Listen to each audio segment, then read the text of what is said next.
Hi guys, it's Skywards here with another video. Now we are going to talk about the Guardians of the Galaxy on PC. We are going to find out the best display settings for HDR. As you can see, HDR is turned on, and for the calibration, I think this is perfect. At the middle, everything looks really nice. But if you want a bit punchier look, maybe you can lower the brightness, because as you can see, the highlights are still there, only the overall brightness is going to be lower, becoming lower. This is too low actually, but maybe putting it to 40 is playable if you are in complete darkness. But if you are in a brighter room, maybe you can put it to, I don't know, maybe 60, because you will be able to see some highlight details. I mean, some shadow details, sorry, in the darkness. As you can see there, you see much more now, and if I lower it, you see much less. But for the best experience, I think it is still better to leave it at medium, at the center, because this is also the default, and it looks very good, to be honest. All right, and as you can see, everything looks pretty cool like this. As you can see, the room is moderately lit, so it is not even completely dark, and we can see how the game performs in HDR.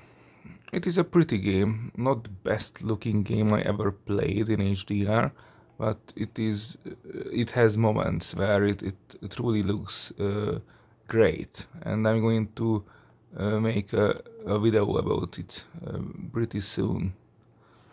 Alright, so let's check out some important settings on the TV itself. This is a B9, LG B9 OLED TV, but for the C1, for the CX and the C9 it is also similar, except for the C1 it has a new menu, but most of the settings are also there. Alright, so these are my more important settings. Light is on maximum, contrast maximum, brightness medium, sharpness. I tend to put a little sharpness, but it is just personal preference. You can lower it to 0 if you prefer, because it is native 4K. Color, it is alright, I think. But what is very important is dynamic contrast. I find it to be good for this game. I don't know how much it is visible, but it is in person. It is in person pretty much visible what it does. It sort of elevates the bright highlights even more, and I think it is very great for this game. I also tried this setting for Shadow of the Tomb Raider, and it completely destroyed the shadow details for that game, but here I think it is, how can I say, it preserves most of the shadow details. It has it just a little bit, a little touch, but it can just pop, make the HDR pop more. I think the small highlights will become much more prominent if you turn it to high or medium, if you don't want that much shadow crush. As you can see, it is very subtle, almost not even visible.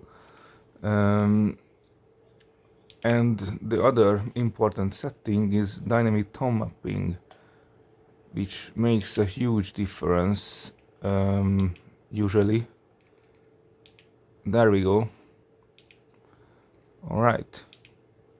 So what dynamic tone mapping does is to scan the image, frame by frame, and always adjusts the brightness of the image depending what you are looking at. Alright, but this actually shrinks the dynamic range of the game. So the best stuff to do is to leave it on HGIG, because usually it is the best. It works. I mean, it works by the game data, about the game data, not about it's not about the how can I say, like HGIG doesn't work frame by frame. It has a constant,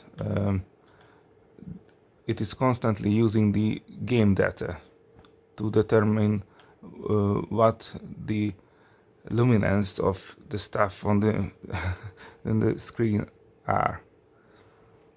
So this is the creator's intent, and this is not. Alright, so these are the most important settings, and also I like the color temperature on warm 2. This is too cool for this TV, I think medium, and even warm 1 is also pretty cool, because generally OLED TVs have a blue tint, and I think warm 2 can eliminate this tint very effectively. Warm 3 is too effective. I mean, it also dims some highlights pretty much, so warm 2 is the best choice, and it gives pretty how can I say, it is pretty good for your eyes also. Alright, so these are the settings I'm using with this game, and I think these look the best. There are some other settings in the picture options, but I tend to leave it on auto. Of course, black level is very important to stay on low, because if you put it on high, then you lose perfect blacks. So keep that in mind. You never use high, because it just ruins everything. Even the highlights are worse if you put it on high, so this is a no-go. Alright, so these were the best HDR settings, I mean by Skywards, to use. Feel free to check it out and tell me your experiences, and thank you very much for watching.